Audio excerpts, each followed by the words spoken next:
of service and just the knowledge he brought to us. And we thank him for those first dedication to this board. It is a mayor's appointment, so we'll hopefully have a replacement member by the February meeting. They had somebody in line, and then they moved out in the county, so they had to pull that back. All right, first item on the agenda is the minutes, and we have the consent agenda minutes from the November 27th, 2024 meeting.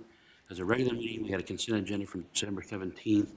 We had a 9 o'clock meeting where we had the property we've been dealing with Mr. Chris Hallam. December 17th at 10 a.m. We had a minutes for a meeting at the same place, 709 6th Street with Princessa Renaissance. And then we had a consent agenda for December 17th, another regular meeting for last month. I will make a motion to accept all these minutes. Is there a second? I'll second. Okay. Any discussion? If you read every page, I think there's 60 or 70 pages probably. Thank you, Dwayne. All right. All those in favor of accepting all the consent agenda minutes indicate by a sign of aye. Aye. Aye. All those opposed, same sign. Those all pass. Next, we have the financial reports. This is at the end of the year. This does have, these have all the information from the interest that we got in, and also the disbursement that came in for property taxes. So those are all now showing for the year. We've also got updated, hi Dave, there's a packet if you'd like here. Well, Suzanne needs to leave early, so we want to keep our quorum and vote as much as we can. So you do have, we have updated the pending projects. The primary one you'll notice on the big summary page, $152,866 and 26 cents. That is the Dyckman, the pledge to the Dyckman Clubhouse for the next 3 years. So that's now been updated into there. We'll be working on the budget for 2025 soon. I think there's anything else new in here. That's primarily it. I guess, just as a point of reference, you guys should look at that. We brought in, the disbursement was $721,539.99, and that is the fall disbursement. People always wonder why our spring disbursement is larger. There are some people that pay their property tax bill in advance. They pay it in the spring, and so that's why it usually is a lower number in the fall. So sometimes they think, oh, something happened. No, it's just the fact that a lot of people pay the entire payment in the spring.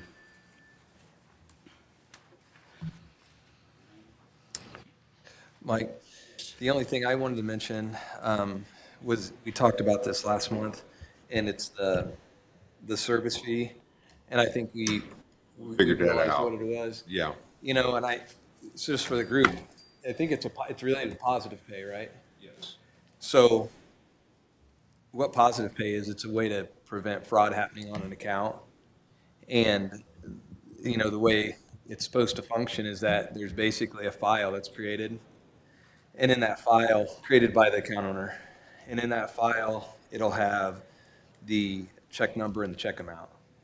And you send that over and you say, hey, these are the things we wrote. So if something different than what is shown on that report hits the account, you have to say, yes, we approve it, or no, we don't.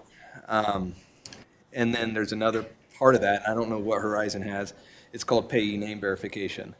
Because what's happening is checks are going out in the mail. They're getting intercepted somewhere. People are cleaning the name off of it and writing it to themselves, their own company or whatever. And then when you look at your account to do reconciliation, yep, check cleared for the right dollar amount, but they've changed the name on the check. And so eventually the vendor that you paid, or whoever you paid, will say, hey, I never received your check. Well, you did, it cleared. You look at the check and it didn't. It was written to somebody else. And so That's another part of I don't know if they have it or not. And that was the reason why initially that fee was put on, because the city had that happen to us like November or October, November before I left office. And we'd run into that. Somebody had washed a $40,000 check, and, we were stuck and we didn't have positive pay. And the bank basically said, hey, we'll help you cover this, but you need to go into this. And so with us, the RDC not creating lots of checks, but not having the accounts be real active, it'd be real easy to slide those checks through. We wouldn't catch it for a month, but with positive pay, it's a daily check that every day they're checked against. And that's good as long as somebody's sending the information to be reviewed. So the It bank's is. not doing it, so that is happening. Yeah, that's reviewed daily. Like the clerk's office has to okay everything daily as to That'd be what's the only come through. thing, like if we're doing it and we're sending the information, we're reviewing it, then I think it does make sense to pay for. But if it's not happening, then we shouldn't. And the odd cents that you guys were asking about is every check is a 7-cent charge for us. So that's the reason they were off a little bit. Selected just a couple of the accounts that we had high volume on, right? We didn't put it on, it's not on every one of Yeah, them. it's not like, I don't think, we don't have it on, if I remember, I don't have it like on the hotel or the mall or some of those. But the industrial park, I believe the industrial park and downtown and probably the consolidated all have that fee attached to them for that reason. Okay, as long as it's happening, as long as the actual work is happening, then I think it's valuable and probably something we want to keep. I don't know how we know that's happening. You're just saying it is happening. You're verifying that is happening. I know that it's happening, Okay. at least when I was in office the last 2 months, I know it was done, and I know that they're still doing the same thing. So, Especially the way that we handle it now, because I don't have access to seeing the check. I can only see the amount and the date. So that whole scenario you laid out where they could wash it in somebody else's name, I would have no way of knowing that, the way that the system works now. So, though I do now get a sheet from Robin every month that kind of pinpoints those checks as who they are, who they were paid to or whatever, so. Okay. I'll make a motion to accept the financials as presented. Is there a second? Second. Any further discussion? All those in favor signify by sign of aye. Aye. All those opposed, same sign. The motion passes. And I have updated, there's a new category we've updated in there that's now in here. I got it caught up where property maintenance, which is before maintenance wasn't allowed at all. So there's now a category, we're doing that again, because since this residential TIF stuff, it's a whole kind of different deal again. All right, we move on to the resolutions.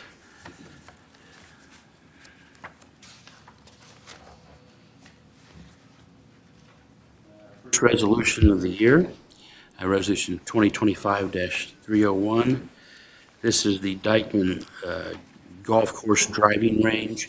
We had a few issues there. We had allocated the money for the purchase of the driving range, also the interest of the driving range, but they had, and we actually allowed some money for closing costs.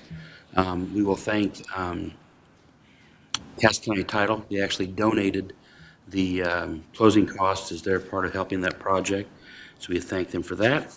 And then in this item was things that Brad Rosie, who was the chairman of that fundraising committee, also the attorney in the project, they had a couple incidental expenses. There were 2 appraisals that had to be done. There's also was some survey work, so each appraisal was $1,000 each, and the survey by Newport Surveying was $4,582.50. So this resolution basically authorizes us to reimburse. Mr. Rosie made the payment in our name during the project. We are reimbursing him for those charges. So I will make a motion that we accept Resolution 2025-301 for the purchase of funding for cost of doing business of that purchase of the driving range. And that includes $2,000 each for 2 land appraisals and a $4,580.50 to Mr. Rosie for the survey work. Is there a second? Second. Any further discussion? All those in favor signify by a sign of aye. Aye. All those opposed, same sign. The motion passes.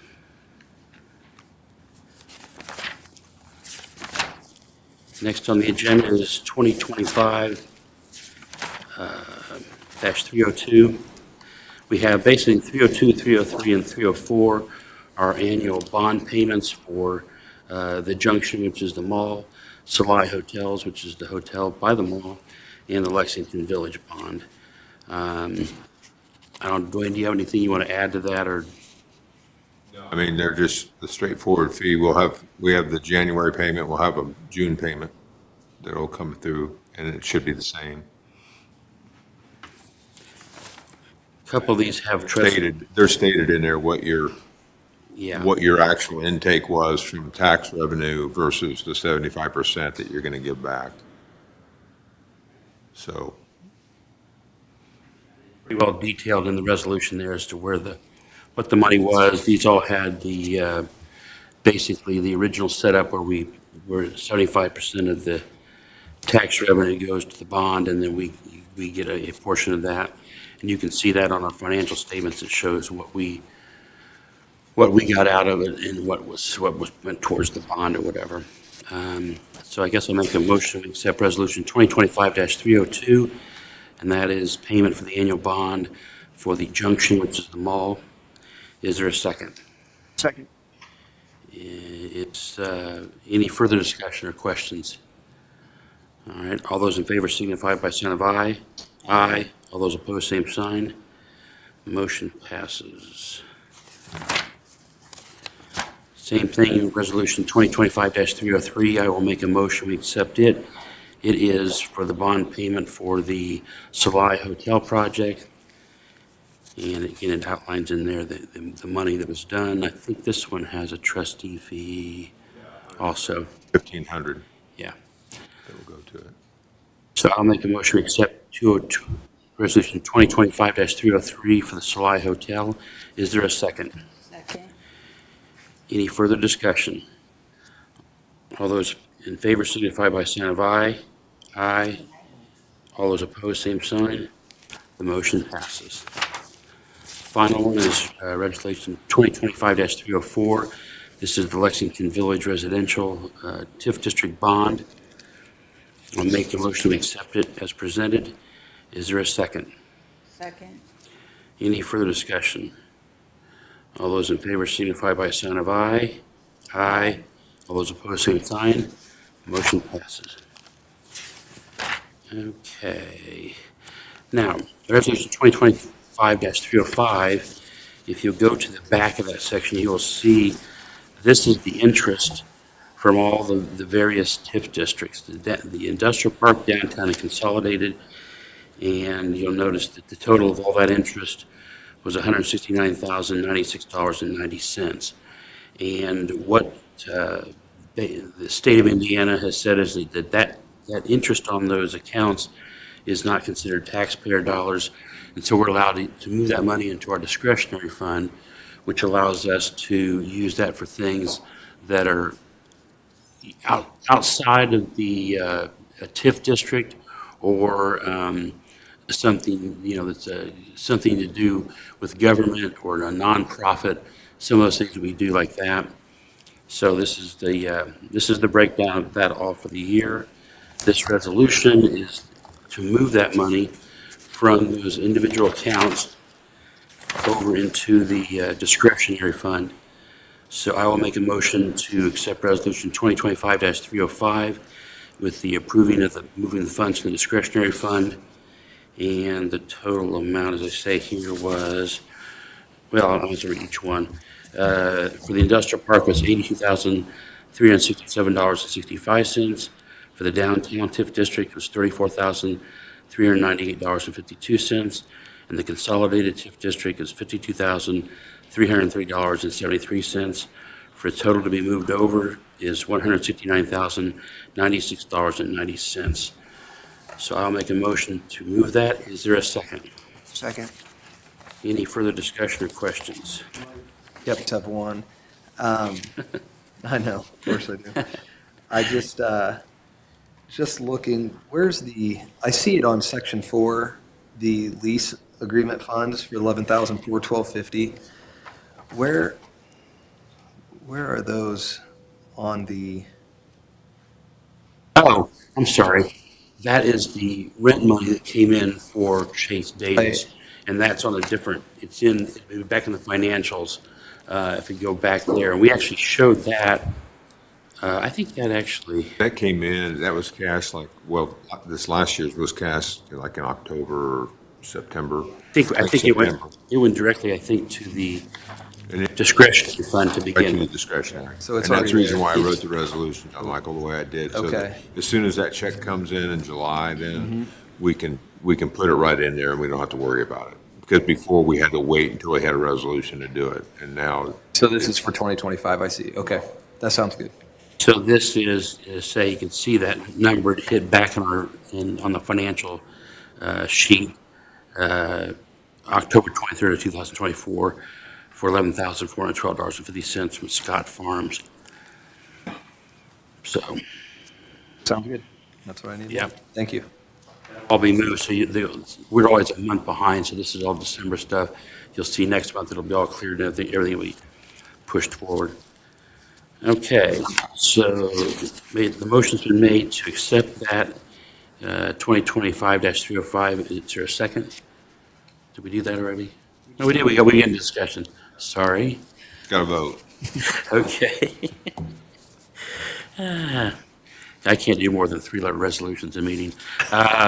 All those in favor signify by a sign of aye. Aye. All those opposed, same sign. The motion passes. And by the way, it has been nice that the interest rates, as much as I hate high interest rates, on my personal side, it is nice to have that and have that freedom to, when we often get in those gray areas, it is nice to have that money to help good projects that need a little help and boost without, and then also making it where the State Board of Accounts is happy also. All right, moving on to Resolution 2025-306. This is the annual agreement for our third-party secretary, which is Dwayne. And as I will say, Dwayne does a ton of, as you noticed by the minutes that he had to produce between the last meeting, I appreciate all that Dwayne does and the chasing down, and say he also works with the clerk treasurer's office all the time to make sure things have come in and things have cleared, and they say in the documentation, and also he pretty much reviews every resolution that comes in to make sure that his experience with the State Board of Accounts, that if there's something we need to change to make that process easier, he does that too. So again, I appreciate that. So I'll make a motion to accept Resolution 2025-306, which is the approving of the hiring of a third-party secretary, in this case, Mr. Dwayne Olam. Is there a second? Second. All right. Any further discussion, questions? All right, all those in favor signify by a sign of aye. Aye. All those opposed, same sign. Motion passes. Okay, next is the Resolution 2025-307. This is our annual agreement to the annual retainer for the Baker Tilly Advisors Organization. Years ago, they used to bill us as the things went along. They, as of last year, have kind of broken it down to know what they're going to charge us for the year. They do it by the month. So this is just basically, there's a million-page documents after this that show you the scope of the projects and the agreement itself. And then there's a second document that's the appendix, and tells you how much per hour they get for the different kind of people in their organization and what they do. So that is there also. Nothing, they've raised their rate, of course, a tad bit from last year. Hey, Mike. Yes. That was actually my question, and obviously they provide us a lot of services, and, but do we know what we did pay last year? You know, 2,700 a month, so that's 32,400. Is that, I don't remember Paid us paying. 2,500 a month last year, 2,500. yeah. In fact, the last invoice I have for December for Mike to sign today, so. It's an additional It's $200 a month. Another $200 a month. Okay. I didn't remember a retainer fee being that large, but it's probably because we were paying it monthly. Yeah. So, It was, yeah, we paid monthly 2,500, and then there was an additional fee for like their annual report. They dock us for a little bit more there, but it's not much. real increase that I remember happened last year from the year before. Because I know they started charging us different levels for different Yes, folks. And yes. it seemed like certain partner levels Right. did go up pretty And significantly. that second document, I mean, it's kind of astounding what they actually get, but they're, the principals and directors, you're paying between $420 and $660 an hour. You get down to the support staff, $115 to $195. It's pretty good money.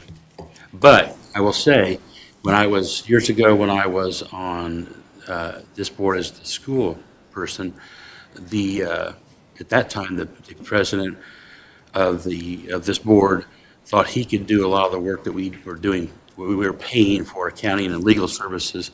And there was a project, the Walmart, where he did not do it correctly, and we never got the money.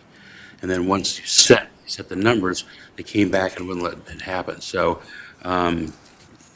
as much as it pains me to pay this much money for this stuff, at the same time, I witnessed this board not getting the money that came out of that Walmart thing, which was fairly substantial. And we paid for the roads and the utilities and sewers and lights and stuff that connected the two to the city.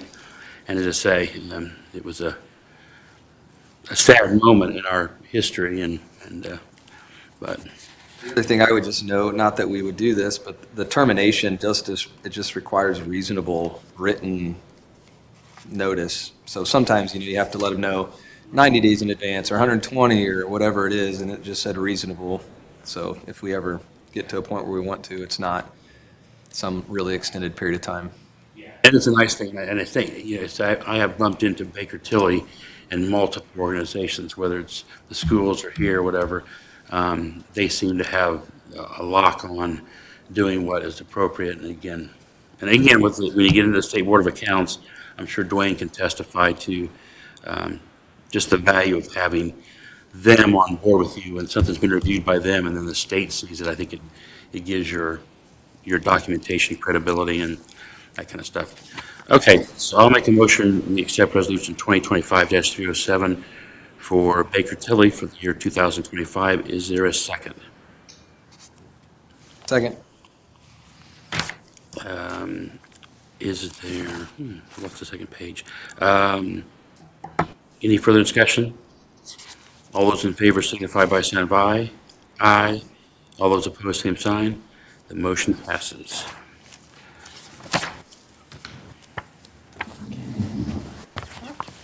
Good morning, Mr. Cuppy. Morning. Okay, next up is your resolution 2025-308. We had this discussion last month about the industrial park roads. Not sure if anybody's been able to go out there. The initial thought was we do it in sections. There's a large strip on Industrial Boulevard, and there's a smaller strip, and then there's what we call Billiard Drive, which runs north back to Engle Trucking and Ferris Tribune. The thought was to get Community Crossings involved, which pays 50/50, and we're doing that. It's it kind of changes things. You're not allowed to put hard numbers because you're not allowed to go out and get your bids prior to the grant application. We have some numbers that we did a few months ago. The biggest section of Industrial Boulevard's 184,000. The smaller section 73, and then Billiard Drive, which runs north, is 91. Those three in aggregate run just right at about $350,000. Thought is that we have Ross involved with the treasurer's office. The applications are due this month. He's going to apply for both of those. Will be listed on the Community Crossings. If it's approved, we won't know till April. If it's approved, then the half would need to come from you guys. We just don't have a hard number. The number you see in the resolution is not to exceed 200,000. Hopefully, unless whoever wins the RFP comes in higher than 400,000, it'll be enough to cover it. Bill, in what timeframe must that money be spent if the community crossings money comes through? I'm assuming this fiscal year, but That's what I would take it. It was for this year. It's just a matter of when you get your bid in and then getting it on the schedule, once it's approved. the way I understand it, we'll know in April. At that point, we'll do our public bid, since it's over the number. And then whoever wins, as quick as we can get on their list. You mentioned at a prior meeting that, and I suppose it's Billiard Avenue, but it was that off the main drive through the park, that stretch wasn't in as bad a condition and wasn't getting that much traffic, and that the work could be pushed. My recommendation when we were looking to RDC to fully fund it, that was my recommendation. And I'm still not against it if we don't do that piece. But with the opportunity to get on the community crossings list, because they have a list year after year after year, it'd be a good opportunity just to do it all if we can get the 50-50 match. But technically, I'm not a road expert. I don't think that section, I think it has a couple more years before we need to do it. I'm just not confident that I can get on community crossings listing next year. It'd be more of a Jacob, or if they could assure me next year we'd be okay, then I'm okay not doing that section. Do we have experience where we haven't been able to get funds? Very, very little. I mean, the only uncertainty that is there is that there's a new administration. They're keeping it going for this year. Whether they change it up going into next year, that might be something. And just in general, if you're planning to do it next year anyway, you might as well just get it done this year, because it's going to be more expensive next year. There's not as much certainty on the matching funds, and then you're dealing with multiple mobilizations and difficulties in that area. You might as well get it done in one fell swoop, is my opinion. And if you're with the resolution, if for 200, that's your matching amount basically for right now. So which would cover, would you say it was 3-something, Bill? Total? 350 was our 50, was so- our estimate back in October. Yeah. So this would more than cover that matching amount.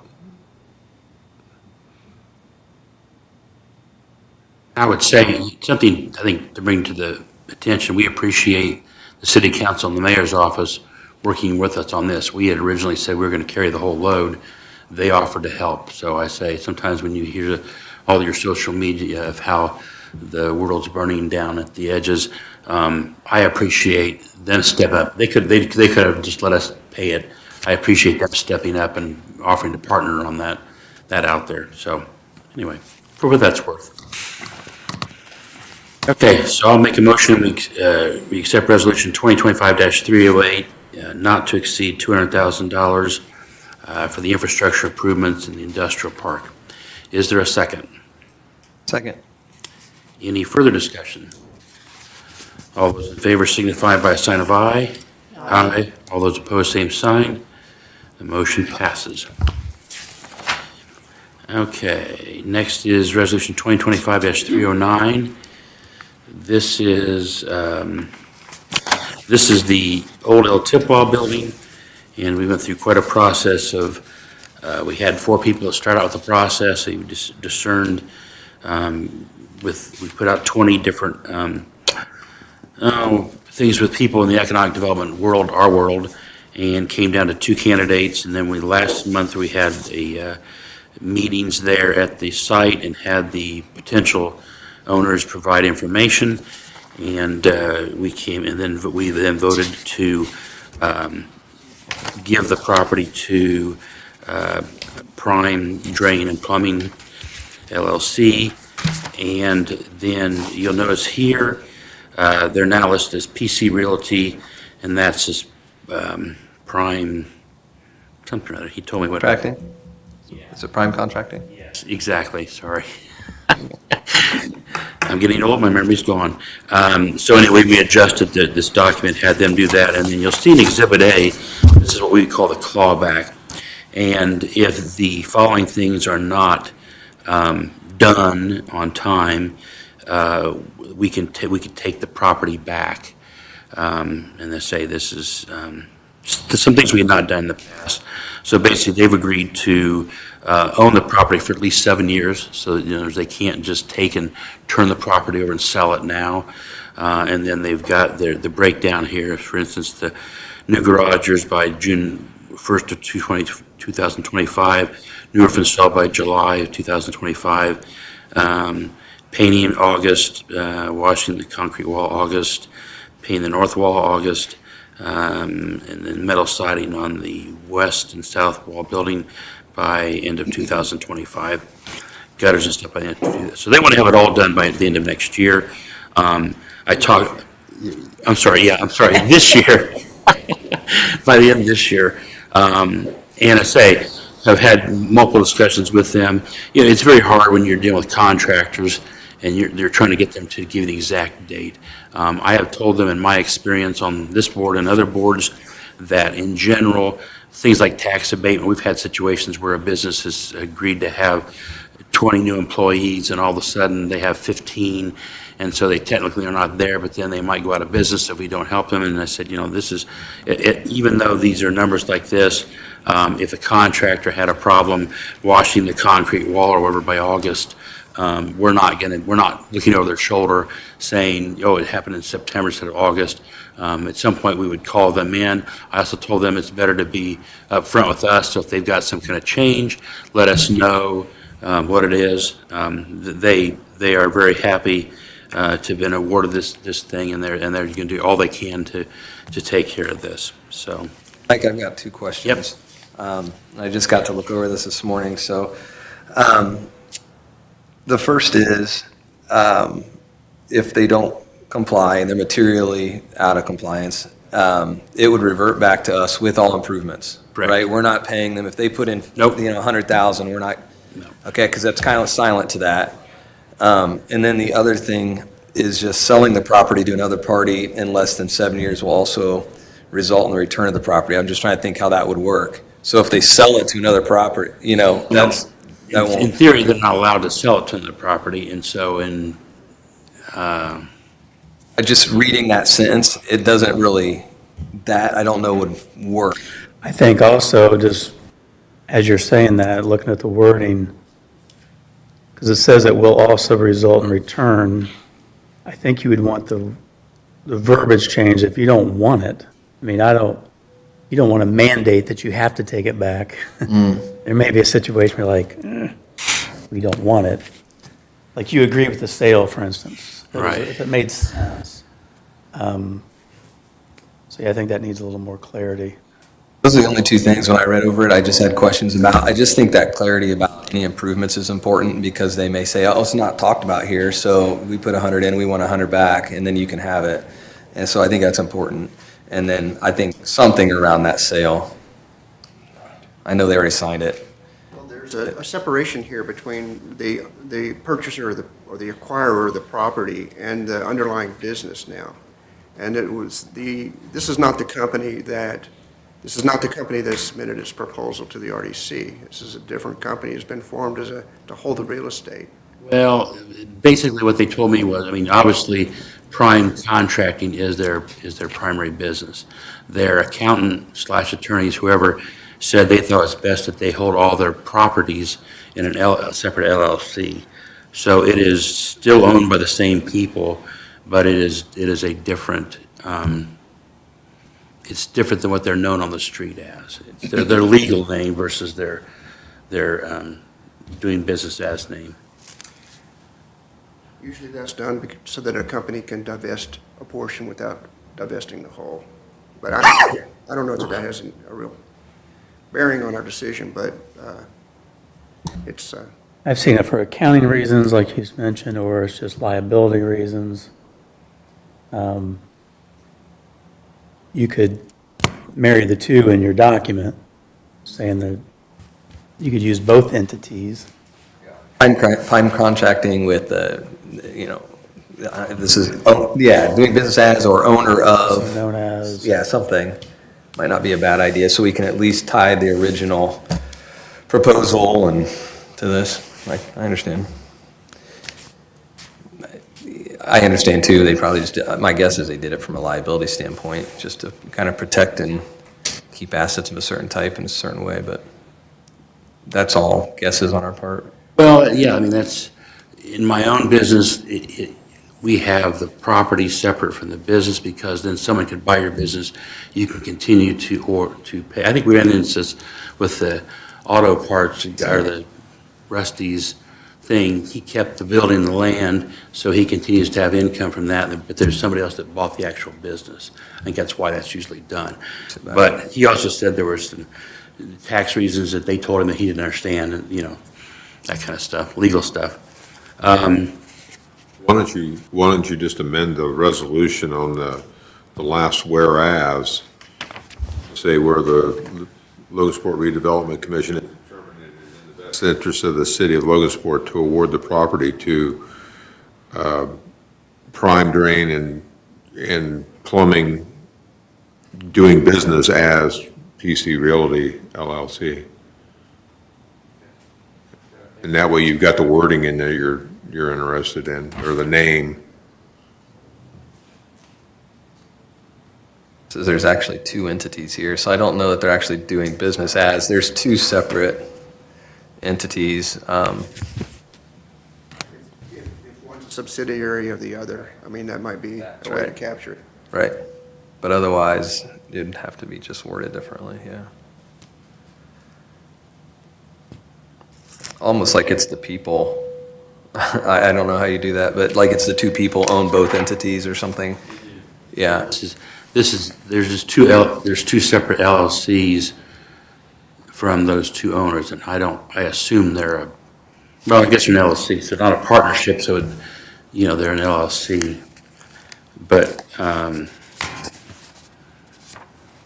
I've been educated to that as to the LLC. You can either have an LLC where you treat it like a partnership, or you have an LLC that you treat it like a corporation, and how you do your taxing stuff, which doesn't really affect us, I don't think, in this case. I would just include both names, like do an and/or, and include both entity names. that's who originally applied then, and then I think that's a good idea. And then I'd include improvements and go over that selling statement.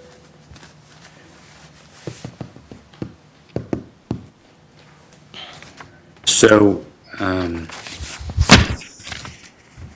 I'll make a motion that we do all the stuff we just said. That Dwayne figured out. And Dwayne can listen to the recording and do all that. Make a motion for the amending of the resolution to include the prime, like the way it was awarded in the LLCs. last meeting, because you awarded it in the last meeting, you awarded it to Prime Drain and Plumb. Right. And actually, I think their name is actually like Prime Contracting. They were originally an electrical firm and a plumbing firm. When they started doing this, what I would call roto-rooter work, it has become so gigantic for them that they've now got this Prime, which I guess is probably a DBA. The Prime Drain and Plumbing is probably, I'm going to guess it's a DBA, and Prime Contracting LLC is the real true legal name of that. We can sort that out. But yeah, I'll make a motion to add what Dwayne just said from the record, and To amend your final statement there on your clawbacks at the same time. we're going to have to retrieve. I gave them the Word file, they brought it back as a PDF, so we're going to have to get that back from, we'll have to have them change that on their end, or us get back the file that they used. Other thing, they had one other question about the whole Phase 1 environmental stuff, and I don't know if we should include that in some ways here also. I got some language from John Michael on environmental stuff as to how many years, the presumption would be that if there was something wrong with that building, it would happen back in the time when the Logansport Community School Corporation had the property, So it'd be up to them to clean it up. I don't know how we want to handle that, if that needs to be part of this resolution, or if that's a separate agreement. Question was just around the the statutes of limitations, and we own this for like 6 months or something, and then there's some environmental issue that's caused by the previous owner of the property or from the property across the street. And, who's responsible? We don't want to be. And so if it reverts back to the school, are they? And what it looked like, and I'm not an attorney, so I don't know, but it looked like there's about a statute of limitations for about 10 years. So it would go back prior to the school, and then I guess the school would have to figure out what they want to do, because did they cause it, or was it caused some other way? And are they responsible, or are they going to sue some other entity? But that was the kind of questioning. We don't want to be responsible. It sounds like the kind of thing that needed to be addressed when the property was first donated. Yeah. I think for the school, we basically just got a quitclaim deed that just gave it to us.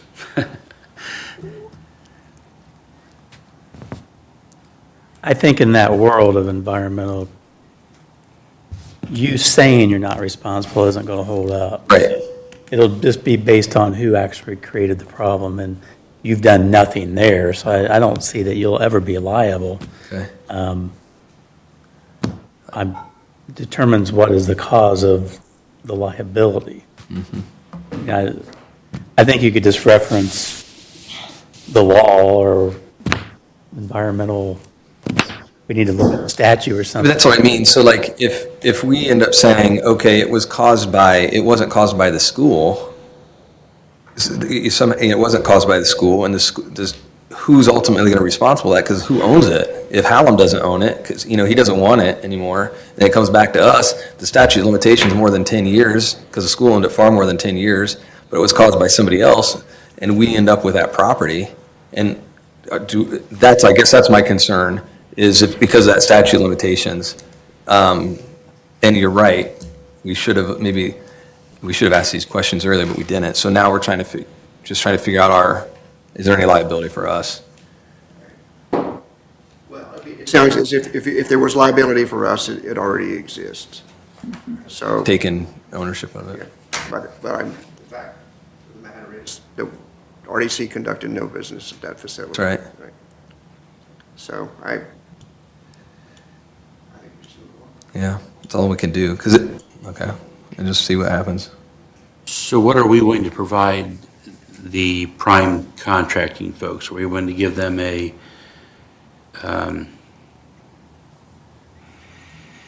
can get an indemnification.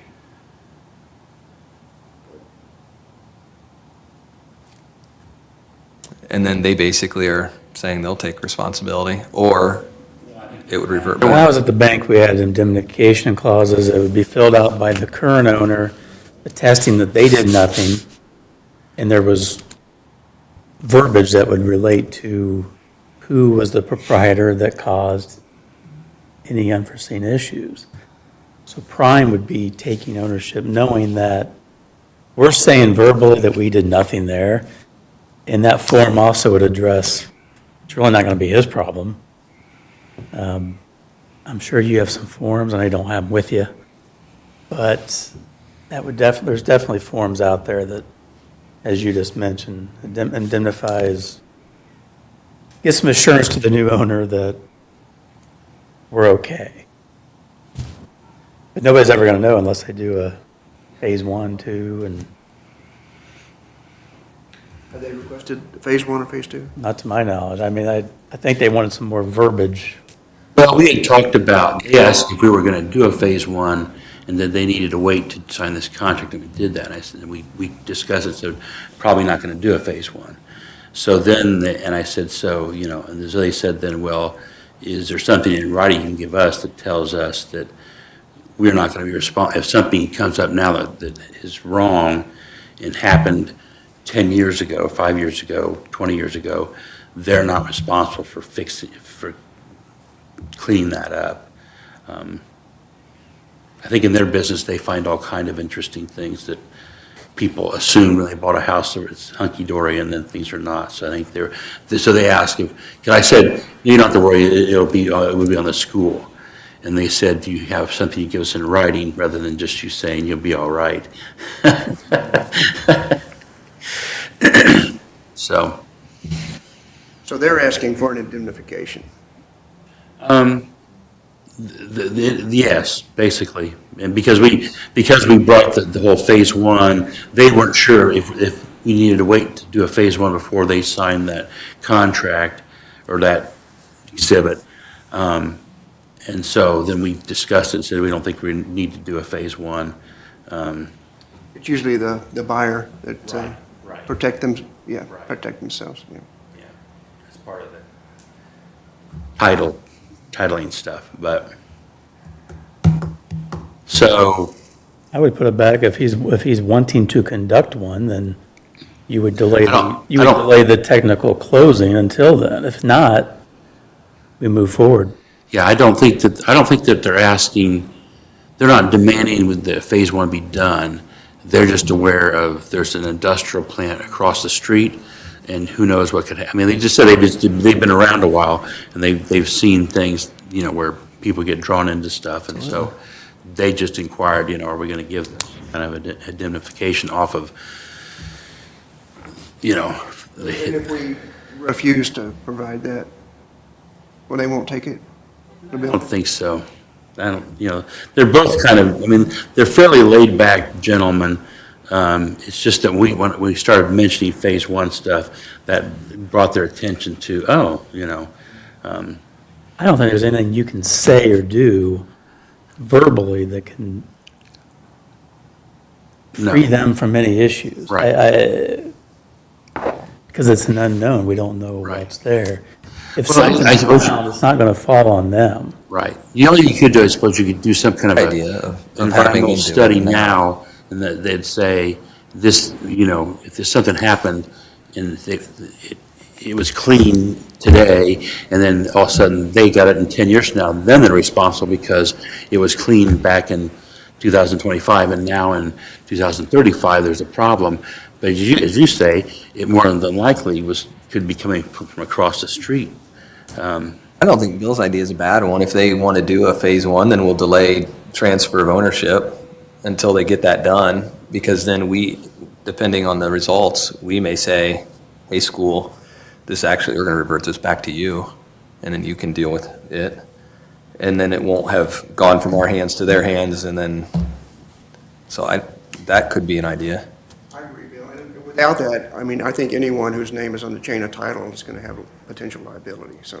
Until they see the source of what it is and they can track it back to who produced that source, then that'll be the liable group. So even if Prime's there 10 years and they're only doing occasional oil change on a vehicle or something. Right. And it comes back to contamination, something different, they're not gonna be the liable group. The fact that there was no real ground there, it's all building, it does, And they're not gonna it disturb reduces it. likelihood that there's some, contaminated soil, because, but there could be contaminated building materials.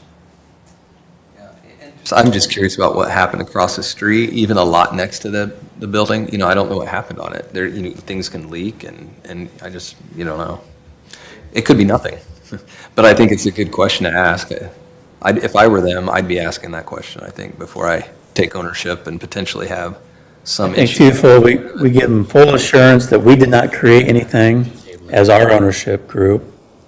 And then secondly, if they want to do a phase one, then we're okay with it and we'll delay the closing. It would be for them to perform. Why don't we vote to table this, and then we can rework all the different pieces we think need rework and bring it back next month for, Well, I think as far as what the nugget there that we needed to capture is that if there's any indemnification, it's only to the extent that the RDC caused a problem on the property. And that's as far as we can provide. And as a reminder, we don't even own it yet. Let's throw that out there. We do have, I've got a quick claim deed You from do finally have one? Brad, as of last month or so, when was that? That quick claim that, For the 709? strangely, because we had notes about it. We actually had a didn't know it signed was claim recorded. from April Yeah, we had one from, that went through with the resolution, but it was done by, I think, by Kelly. And Rosie hadn't seen it or didn't get a copy of it, so he didn't think it had been claimed. He did it on November, I think, the end of November, 1st of December, Mike signed a claim with the school to take care of it. I think they're still waiting on the go-ahead to record it. I think what happened is, I don't think I it's think in Kelly didn't That may record. be because it was still listed when was downstairs with LU today. I was in last week and then today to try to get the bills caught up, the utility bills caught up for there.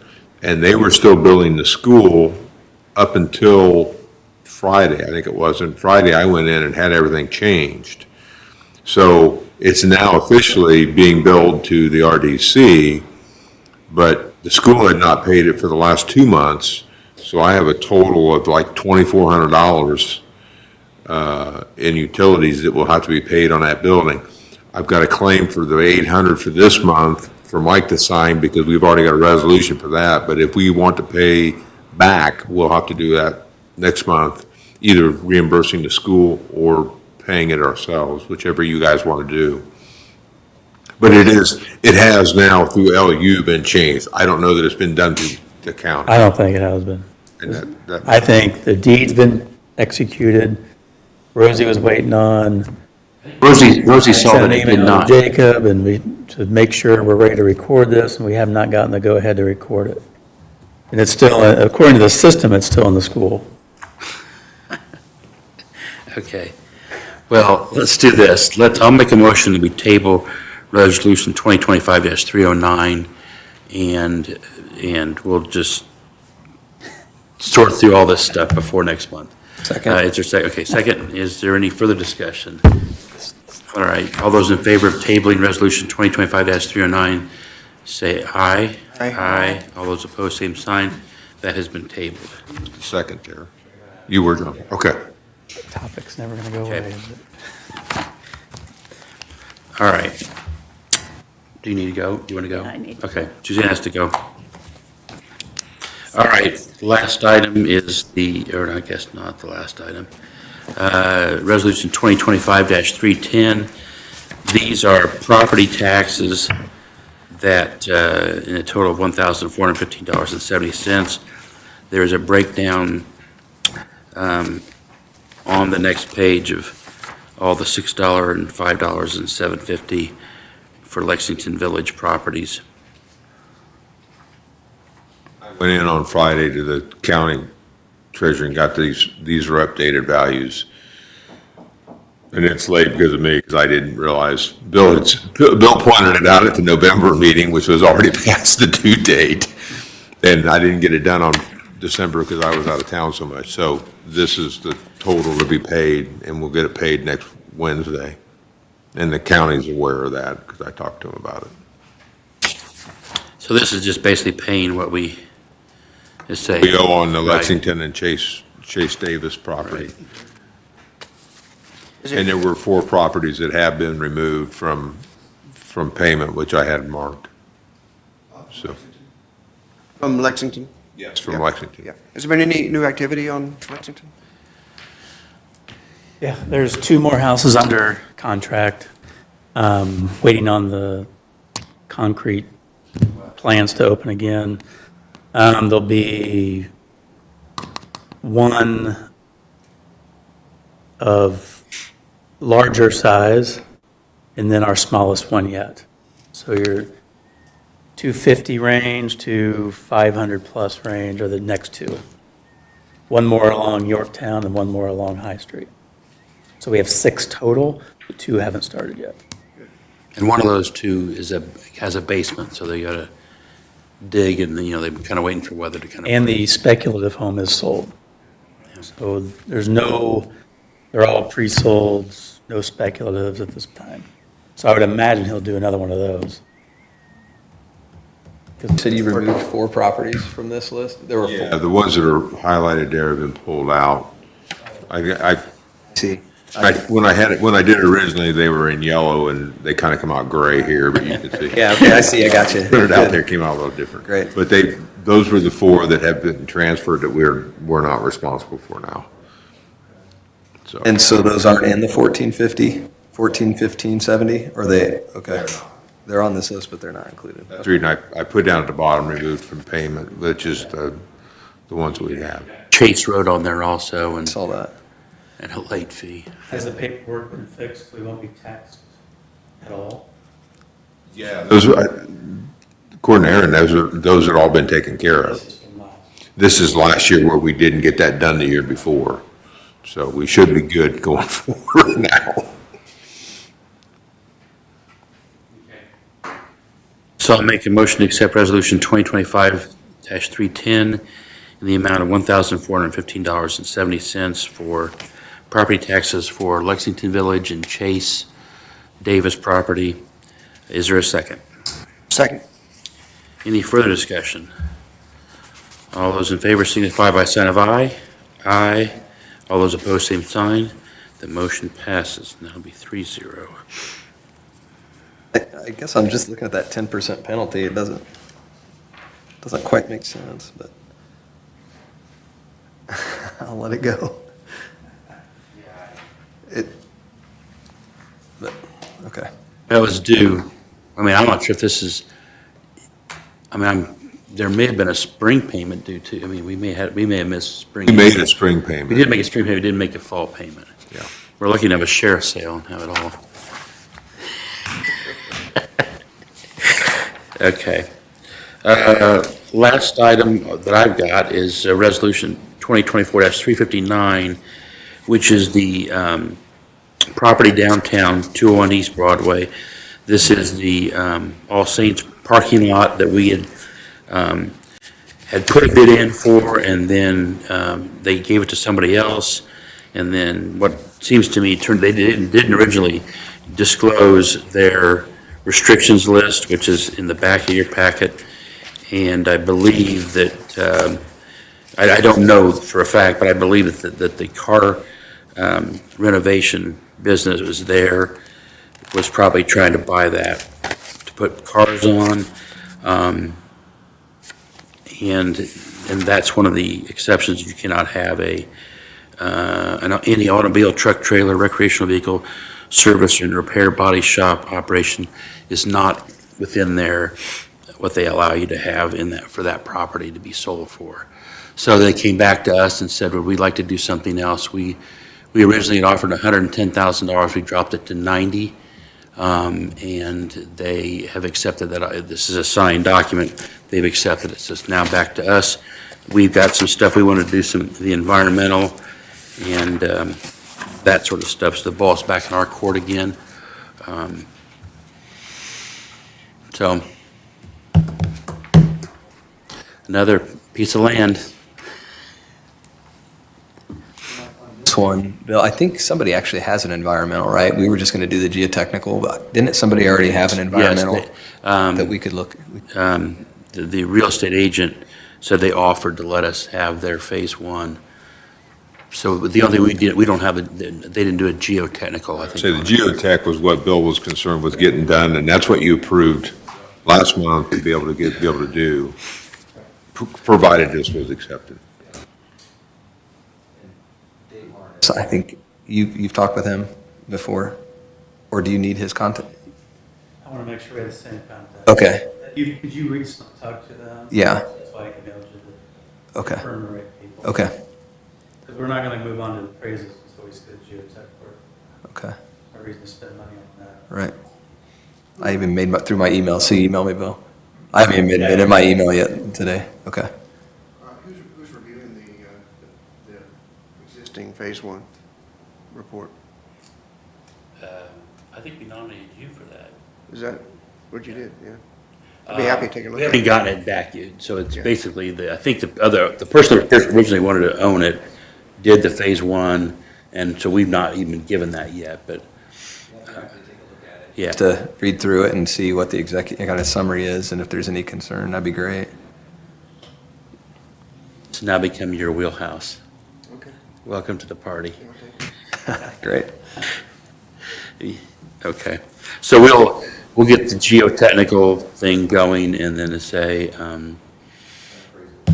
yeah, Ending on, yeah. Got it.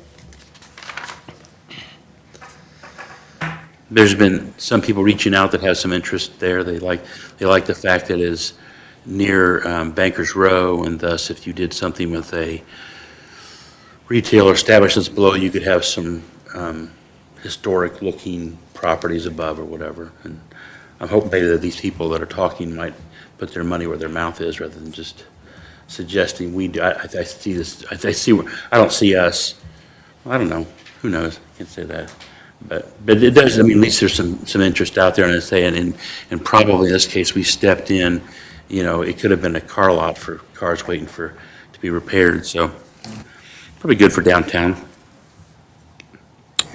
So there's no real vote there, that's just information for now, we'll chase that stuff down. Bill, do you got anything else that's, Just real quick. I'm meeting with Baker Tilly tomorrow, Andy Mauser. There's like 3 or 4 things I need their assistance on. So I'm going to find out, is it under our retainer, or if it's not, either way, I'll let you know, because I don't want to eat up your retainer, and then you go to use it, and, but things like, we've got to start the annexation process for the driving range, so that's on there. My guess that will be outside of the retainer. There's a new TIF area that I'm interested in, a potential new TIF area, talk about that. If there's any extension opportunities on our existing ones, even though we've blocked out what we think is the max. And also I have a business that's wanting to discuss incentives, potentially a developer purchase bond that we've done with the hospital or the mall and the hotel. So those things I'm going to talk to him about. I'll come back to you and get your okay on it before I move forward and spend any money. Back to Salai Hotel.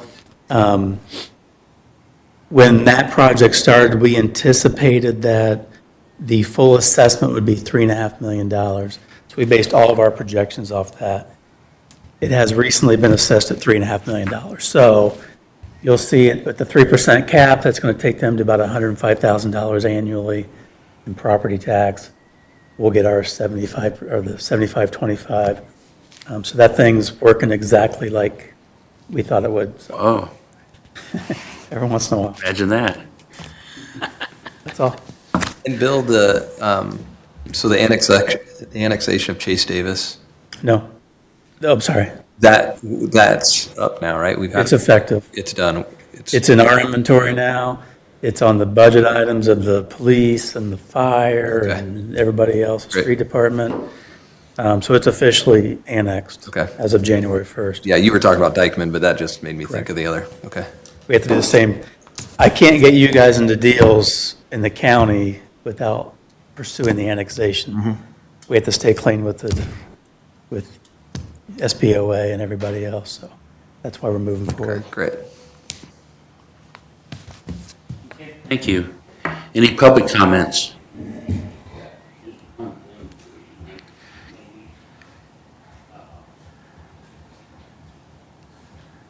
I think Jacob and Bill are kind of aware of this, but I want to kind of bring it to your attention. Doug Taylor is working with Pastor Scott Jewell. They're with Habitat. They've been searching for property, and I think first of this week, they sent an email out. There's issues with a couple of the places we've suggested to them, and we're having a meeting with them, I believe, in about a week. And the question came up was, what about the lots at Lexington Village? So I wanted to kind of get your thoughts on that before we ever had a discussion with them, since you guys are the owners of it. I know Bill got the email, he's aware of it. So there, I just wanted to throw it out there for you guys to think about, and maybe give us some guidance whether that you think that's Dave, what lots know, did you, He has said he realizes there are certain standards out there, and they're going for some, I don't know the acronym, some type of government loan to assist in the building of those, and that they set higher standards than normal, I think, green standards and whatnot. But I didn't know whether it was something where they would probably need to sit down with John Smith, but I wanted to run it by you guys to get your Yeah. feelings on it. Lexington Village. Lexington Village? Oh. Yeah. There is a, Shepler Construction is the contractor of record or the project, whatever. And the only thing they've run into is that they oversee any project that happens, so they would oversee it, but they also have a fee to do that. And there've been some people that have come in and said, no, I don't want to do that.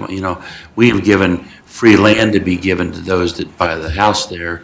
And so, some of that is eaten up with an expense paid to have them oversee it. However, at the same time, they're going to make sure it's constructed correctly and to standards, which we don't have any way of doing. So it does serve a purpose there, but I say that's the only thing I've heard is that people that have looked at doing it are saying, I don't want to pay, I want the same deal they have. Well, they're the developer of sorts, so. And I did understand, Yeah. that they oversaw them all and charged it Yeah. and whatnot, but Two areas we got to watch, make sure of are the bond piece, which is paid back by taxes. The good thing on this is if you did it, the end owner would pay taxes, just like you and I would. So that piece is taken care of. It isn't a PUD, so there are basically three standards out there. There's a size standard, material standard, and monetary standard. So I can get you the parameters. I think nothing less than like $200,000, has to be certain materials, can't be under so much square footage, can't be over so much square footage. But if it does fall outside of those parameters, you go to the Architectural Review Board, and they can approve it. So those are the two areas we really have to watch. Yeah. I would need to get with them more on like, what materials they would use. You're right, no matter who we bring in there as a third-party builder, they have to pay Shepler a construction fee, construction management fee. So they'll have to- And I've actually talked to these guys in a different hat, but the interesting thing is, they often have things where like Habitat for Humanity has a warehouse, and they had been given, 300 water heaters from Reed. So they really it's really more of an appraisal situation because they're saying, hey, we can build this house for $120,000 because they've got $100,000 of donations that were given to them to different stuff. So but it is, I confirmed that at the end, the homeowner is the owner of that property would pay property taxes. So it would be appraised as any other house would be. So, and just in the big picture, when we did this project, I assumed we would sell the smaller lots, smaller pricing first, and wouldn't have all these. We've sold all larger homes in lots, and even have had some people ask me about, are we willing to sell two lots so they can put a bigger house on two lots, and that's something that will, at this point, we've not discussed that or put that bridge, but they say it's exactly opposite we thought would be. The Habitat homes would be smaller, so they would fit some of these smaller lots better, and we could even designate where that would go or whatever. I also have heard that there's still some interest from Peak, and in their case, that is not profit, so they would not be paying property taxes. But they believe that there is some legal things as to why they're allowed to do things that other people can't, and I don't know that since we're doing, I've discussed with them the fact that, the property taxes, how we pay back these bonds, they seem to believe that they've got, attorneys that, we've had that discussion. yeah, so that's another whole area out there, and I say it's,